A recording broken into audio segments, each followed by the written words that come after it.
Hello everyone, स्वागत है आप सभी का पसंदीदा यूट्यूब चैनल राय एजुकेशन में। सभी मित्रों को शुभ प्रभात, very good morning to all of you. 69,000 भर्ती अपडेट और चर्चा आज के मॉर्निंग सेशन में आज के प्रमुख अखबारों से कई महत्वपूर्ण अपडेट को कवर करेंगे, जिनमें प्रमुखता से बात करेंगे डबल बेंच का ऑर्डर। कल देखिए यहाँ पर क्या होता है, जैसे कोई चीज़ पे फर्जी बनती होती है या कोई शासनादेश प्रश्न चिन्ह उठाने वाला होता है, तो मॉर्निंग में ये लोगों को देखने को मिल जाता है। जैसे स्टेक ऑर्डर है तो फटाफट आ जाता है और तुरंत सबके समक्ष आ जाता है सारी चीज़ें, लेकिन जिस पर लोगों को उम्मीदें हैं अभी भी, वो कल पूरा दिन निकला, रात निकली और फिर आज का दिन पुनः शुरू होता है।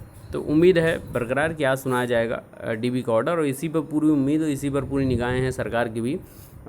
जितना अगर ये पक्ष में आता है तो सरकार फटाफट सुप्रीम कोर्ट में अपनी मॉडिफिकेशन याचिका दायर कर दी कि पुनः विचार याचिका, और उस पर बात करनी भी इम्पोर्टेंट है। क्यों? इसके पीछे रीज़न ये है, बहुत ध्यान से सुन लीजिएगा, कि जो बातें निकल कर आ रही हैं कि 18 जून से लेकर 3 जुलाई के बीच में सुप्रीम कोर्ट में वैकेशन रहने वाली है, छुट्टियां रहने वाली हैं। अब भैया इतना बड़ा कोरोना का काल में छुट्टियां थी, वो किसी को उससे मतलब कह सकते हैं ना कि मज़ा नहीं आया। अब एक्स्ट्रा और भी छुट्टियां चाहिए, लीव और भी चाहिए। बहरहाल इम्पॉर्टेंट बात यह है कि 18 तारीख से पहले अगर दायर होने के बाद सुनवाई भी होना इम्पॉर्टेंट है, तो कहीं ना कहीं एक अच्छी बात निकल कर आएगी। और 18 के पहले सरकार के पक्ष में सुप्रीम कोर्ट से भी फैसला आ जाता है, तो 18 से 3 के बीच में विपक्ष के पास कोई भी पॉइंट नहीं बचेगा। एकदम इम्पॉर्टेंट पॉइंट वैलिड है, इसको बहुत अच्छे से समझने की आवश्यकता है, ठीक है ना। लेकिन पूरा ये डिपेंड करता है डीबी के आज के ऑर्डर पर। समायोजन के शासनादेश को चुनौती देने की बात कही गई है। एसटीएफ ने शुरू कर दी फर्जीवाड़ी जो आरोपी हैं उनकी तलाश, और अधिक अंक पाने वाले जितने भी अभ्यर्थी हैं उन पर एसटीएफ की रडार है, ऐसा कुछ निकाला जा रहा है। लेकिन इम्पॉर्टेंट बात ऐसी होनी चाहिए कि जो अभ्यर्थी का रिकॉर्ड अगर चेक किया जाए एकेडमिक, सीधी बात है, एकेडमिक अगर रिकॉर्ड चेक करने में अगर वो एक एवरेज या एवरेज से भी डाउन अभ्यर्थी देखने को मिलता है, और उसने टीटी में भी कह सकते हैं कि एकदम संघर्षरत अंक पाए हैं, या 82, 83 या 90 के आसपास अंक हैं उसके, और उसने सुपर टीटी एग्ज़ाम में एकदम मतलब कह सकते हैं ना कि शक्तिमान बन गया वो, है ना। 140, 130, 120, 125 कोई भी अंक पाया हो, उस पर प्रश्न चिन्ह लगना चाहिए। बाकी वो अभ्यर्थी जो पूरी मेहनत से लगातार, उनका एकेडमिक रिकॉर्ड भी अच्छा है, टीटी में भी अच्छे अंक हासिल किए, सुपर टेट में मोर देन एवरेज या बहुत अच्छे 120, 125 भी उन्हें हासिल किए हैं अपनी मेहनत से, तो उन पर प्रश्न चिन्ह की बात ही नहीं आती है, सीधी बात है, ठीक है ना। और चलिए फटाफट आज के मॉर्निंग सेशन के अपडेट को कवर कर लेते हैं।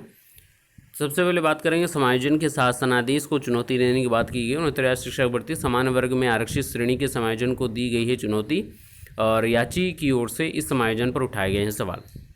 इलाहाबाद हाईकोर्ट ने 69 सहायक अध्यापकों की भर्ती के समान वर्ग में टीटी उत्तीर्ण आरक्षित श्रेणी के अभ्यर्थियों को समान वर्ग में समायोजित करने के 25 मार्च 1994 के शासनादेश को चुनौती देने वाली याचिका पर राज्य सरकार से 1 माह में जवाब मांगा है। यह आदेश पंकज मित्तल एवं न्यायमूर्ति पीयूष अग्रवाल की खंडपीठ ने अजीत कुमार व 35 की याचिका पर दिया।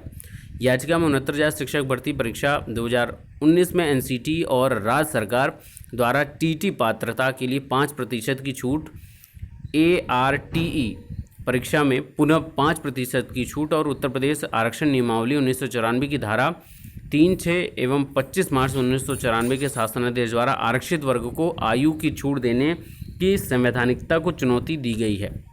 याचियों के अधिवक्ता आलोक मिश्र का कहना है कि अनारक्षित वर्ग में सभी वर्ग समाहित हैं। ऐसे में आरक्षित वर्ग के अभ्यर्थियों को समान वर्ग में समायोजित करने से समान वर्ग के अभ्यर्थियों को अवसर कम होंगे, और जो सुप्रीम कोर्ट के आरक्षण नियमों का उल्लंघन होता है। याची का कहना है कि आरक्षित वर्ग के अभ्यर्थियों को अनारक्षित पदों पर चयनित होने का अधिकार है। उनका यह भी कहना है कि आयु सहित तमाम छूट का लाभ लेकर चयनित को समान वर्ग में समायोजित करना विधि के विपरीत होगा। अब हालांकि यहाँ पर सारी चीज़ें यहाँ देखने को मिल सकती हैं कि बिल्कुल अनारक्षित वर्ग पर किसी एक पक्ष का अधिकार नहीं हो सकता, जिस प्रकार से विधि द्वारा सम्मत ये आपका जो शासनादेश है कि अनारक्षित की जो 50% सीटें होती हैं वो किसी एक वर्ग की नहीं हो सकती हैं, उसमें सबका अधिकार है और सब लोग यहाँ पर इस भर्ती प्रक्रिया में उसमें आए भी हैं।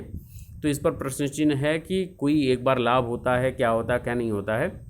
अब सरकार से 1 माह के अंदर इसमें कह सकते हैं कि जवाब मांगा गया। अब सरकार इस पर क्या प्रश्न उठाती है, क्या इस पर जवाब देती है, वो सरकार के ऊपर डिपेंड करता है। बहरहाल अंतर्राज्यीय शिक्षक भर्ती जल्द सुप्रीम कोर्ट में मॉडिफिकेशन करेक्शन एप्लीकेशन दाखिल कर दी जाएगी, लेकिन सारी चीज़ें पूरी तरीके से टोटली डिपेंड होंगी कि इस डीबी का क्या फ़ैसला आता है। सरकार इसी का वेट कर रही है, क्योंकि देखिए कहना बहुत आसान होता है कि हम तुरंत मॉडिफिकेशन करेक्शन एप्लीकेशन दाखिल करेंगे, लेकिन जब तक आपके पक्ष में कोई क्रियाकलाप नहीं होती है या एकदम विषम से विषम परिस्थिति आपके समक्ष खड़ी है, भयावह स्थिति है, सरकार का यही वेट है कि डीबी की जो फैसले है उसको लेकर हम तुरंत तत्काल रूप से चलें, क्योंकि सबको ये पता होना चाहिए। नहीं पता है तो ध्यान से समझ लीजिए कि 18 से 3 जुलाई के बीच में यहाँ पर वैकेशन छुट्टियाँ देखने को मिलेंगी। तो 18 तारीख से पहले आज हो गया 11, 1-2 दिन के अंदर तुरंत एप्लीकेशन फॉर्म ये डाल दिया जाए, ये कह सकते हैं कि एप्लीकेशन दाखिल कर दिया जाए। इसके अलावा 18 के पहले सुनवाई होकर ऑर्डर भी आपको देखने को मिल जाए तत्काल रूप से, तो कहीं ना कहीं बहुत बेहतर आपके समक्ष ये सारी क्रियाकलाप होगी। उसके बाद 18 से 3 के बीच में सारे कह सकते हैं कि अपने क्रियाकलाप कर ले सरकार, और फिर विपक्ष के पास 3 तारीख के बाद ही कोई मौका बचेगा। हालांकि अब 6 तारीख तक सरकार को अपना फैसला कह सकते हैं रिटन सबमिशन भी देना है सुप्रीम कोर्ट में, और 14 जुलाई को भी आपके मजबूत सुनवाई आपकी कट ऑफ मैटर को लेकर देखने को मिलेगी। तो कहने की ये बहुत प्रमुख चीज़ें हैं जो सरकार समझती ही होगी। और एसटीएफ की तो क्रियाकलाप शुरू है। हालांकि अब हर जगह न्यूज़ चैनल्स में कई ढेर सारे प्रश्न चिन्ह उठाए जा रहे हैं, ये होगा वो होगा, भर्ती रद्द हो जाएगी। तो भैया न्यूज़ चैनल्स वालों थोड़ा सा पैड न्यूज़ कम दें तो ज़्यादा बेहतर होगा, है ना। ऐसे किसी के बोलने से और आप इतने बड़े बड़े टाइटल्स निकाल लेते हो कि अब हो जाएगी भर्ती रद्द, अब इन्होंने ये कहा तो अब ये हो जाएगा, अब तो ये हो जाएगा, इतना बड़ा ये गिरोह पकड़ा गया वगैरह वगैरह। लेकिन थोड़ा सा नियमों और कानूनों को पढ़ लेंगे न्यूज़ चैनल्स वाले भी तो ज़्यादा बेहतर होगा, क्योंकि नियम क्या कहते हैं क्या नहीं कहते हैं किसी के कहने से नहीं हो जाएगा। गोंडा की अनामिका से एसटीएफ ने पूछताछ की और आईबीबी पहुंची है। एक साथ कई जिलों में अनामिका शुक्ला के नाम से नौकरी करने के मामले की छानबीन करने के लिए मंगलवार देर रात जिले में एसटीएफ ने डेरा डाल दिया। एसटीएफ ने रात में ही असली अनामिका शुक्ला से मिलकर संबंधित तथ्य जुटाए। अनामिका का बयान भी एसटीएफ ने दर्ज कर लिया है। बुधवार को आईबी ने भी अनामिका शुक्ला से जुड़े तथ्य जुटाने के लिए बीएसए डॉक्टर इंद्रजीत प्रजापति से मुलाकात की। 2019 में आवेदन पत्र की मूल प्रति मिलाकर देखा और इसकी छाया प्रति का एक सेट साथ ले गई है। इस बीच विभिन्न जिलों में अनामिका प्रकरण की जांच तेज हो गई है। और जो लोग, देखिए सबसे इम्पोर्टेंट बात यह है कि जो मुख्य महिला हैं जिनका नाम अनामिका शुक्ला है, वो आज तक बेरोजगार रही। यही है सबसे बड़ी विडंबना इस प्रदेश में अधिकारियों की जेबें गर्म रहें, अधिकारी मोटे मोटे पैसे वसूलते रहें, एसी में बैठे रहें और हवाबाजी करते रहें। अभ्यर्थियों के हित की बात कोई नहीं करेगा। और इन्हीं अधिकारियों, इन्हीं बाबुओं, इन्हीं चपरासियों की वजह से प्रश्न चिन्ह उठता है सरकारों के ऊपर, ठीक है ना। सबसे इम्पोर्टेंट बात है, तो सरकार को भी अब एक्शन लेना ही चाहिए, क्योंकि अब हर जगह आप सरकार को भी कहीं ना कहीं सबसे इम्पोर्टेंट बात, ये गलतियाँ होती हैं सरकार की भी कि भैया बहुत लोग लाइन में लगे हुए हैं, नए अभ्यर्थियों को मौका दीजिए। अधिकारी पद के लिए वो लोग अग्रसर हैं, उनको मौका दीजिए। जो लोग ऐसे लोग पाए जाएँ उनकी जवाबदेही हो, पकड़े जाएँ, निलंबित तुरंत करके जेल में डाल दिया जाए। ऐसे लोगों से कार्रवाई तत्काल रूप से होनी चाहिए ऐसे लोगों के ऊपर, ठीक है ना। क्योंकि एक अभ्यर्थी निश्चल रूप से भर्ती का परीक्षा फॉर्म भरता है, निश्चल रूप से रात दिन एक करके पढ़ाई करता है, परीक्षा पास करता है और इतनी मानसिक संवेदना, इतनी मानसिक प्रताड़ना को झेलता है, उसका जवाबदेह कौन होगा? ये सिस्टम के ऊपर प्रश्न चिन्ह बहुत बड़ा है। क्योंकि जो ये अधिकारी हैं ये भी बहुत बड़े बड़े परीक्षाओं को पास करके आए होंगे और आज वो यहाँ पर बैठकर इन सारी चीज़ों पर प्रश्न चिन्ह उठाने लगते हैं और उनके ऊपर खुद प्रश्न चिन्ह लगने लगता है। तो कहीं ना कहीं इस पर ध्यान देने की बात ज़रूर होनी चाहिए। अब बहुत से आरोपी जो हैं, जो मुख्य आरोपी हैं, वो अब नदारद मिलेंगे, भागते मिलेंगे। और वो लोग अब भैया ज़मीन को खोद के खुद अंदर घुस जाएं या दफन होने की कैटेगरी में आ जाएं, क्योंकि अब पकड़े जाओगे भैया तो इतने लाखों व्यक्तियों के परिवारों के साथ जो क्रियाकलाप हुआ है उसका कहीं ना कहीं प्रश्न चिन्ह तो उठेगा ही उठेगा। अब ड्यूटी से गायब मुख्य आरोपी जो है 69 शिक्षक भर्ती घोटाले का मुख्य आरोपी जो मेडिकल ऑफिसर है डॉक्टर कृष्णलाल पटेल, झांसी में तैनात है। यह 25 मई से बिना सूचना के ड्यूटी से गायब है। और ये जो नोटा प्राइमरी हेल्थ सेंटर है उस पर उसकी तैनाती है और बिना कुछ सूचना के वो फरार है यहाँ से। तो ऐसे लोग अब फरार ही होंगे, तो फरार होने से बचा नहीं जाएगा, सीधी बात है। इनको बख्शा ना जाए तो ज़्यादा बेहतर होगा। इनके ऊपर प्रश्न चिन्ह जो लग गया है तो उस प्रश्न चिन्ह के जवाबदेही होगी। इनको तत्काल रूप से निलंबित कर दिया जाए, क्योंकि अब इनका वेट ना किया जाए, सीधी बात है। क्यों वेट किया जाए इनका? निलंबित करके जितनी सुसंगत धाराएँ हों इन पर लगाई जाएँ, क्योंकि अभ्यर्थियों के साथ प्रश्न चिन्ह जो एक भविष्य निर्माता है प्रदेश का, देश का, उसके साथ आप लोग खिलवाड़ करोगे तो कहीं ना कहीं वो सहन के बाहर होगा, बर्दाश्त के बाहर होगा। ठीक है, तो ये सबसे इम्पोर्टेंट बात है। बाकी एसटीएफ शुरू कर दी है शिक्षक फर्जीवाड़े की जांच।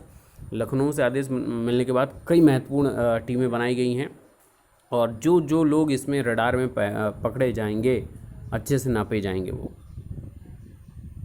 और इधर अमिताभ जी जो है, अमिताभ ठाकुर हैं, ये लगातार शिक्षक भर्ती में सीबीआई जांच की मांग कर रहे हैं। सिविल डिफेंस के आईजी अमिताभ ठाकुर मीडिया से हुए रूबरू, शिक्षक भर्ती में गड़बड़ी के पुख्ता सबूत होने का दावा किया है।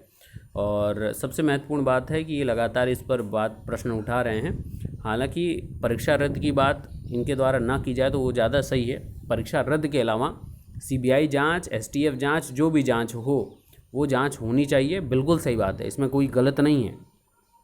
जांच की मांग होना गलत बिल्कुल नहीं है, क्योंकि जितना पारदर्शी होगा, देखिए विपक्ष ना हो तो पक्ष का कोई भी औचित्य नहीं है, बिना विपक्ष के कोई पक्ष नहीं हो सकता है, ठीक है ना। और ये जब प्रश्न चिन्ह उठते हैं तो यहाँ पर वही दोहा याद आता है कि आपके पास आपका निंदा करने वाला होना चाहिए। निंदा जो करता है वो आपके अंदर जितनी भी कमियां होती हैं उसको उजागर करता है, तो उसको आपके जो मैल हैं, निंदा रूपी मैल, वो बिना पानी और बिना साबुन के ही स्वतः गायब हो जाते हैं। तो ये कहने की एक बेहतर बात है, ठीक है ना। सरकार को इस पर देखकर जवाबी कार्रवाई करनी ही चाहिए, ठीक है। बाकी लेटेस्ट अपडेट के लिए बने रहिए, धन्यवाद।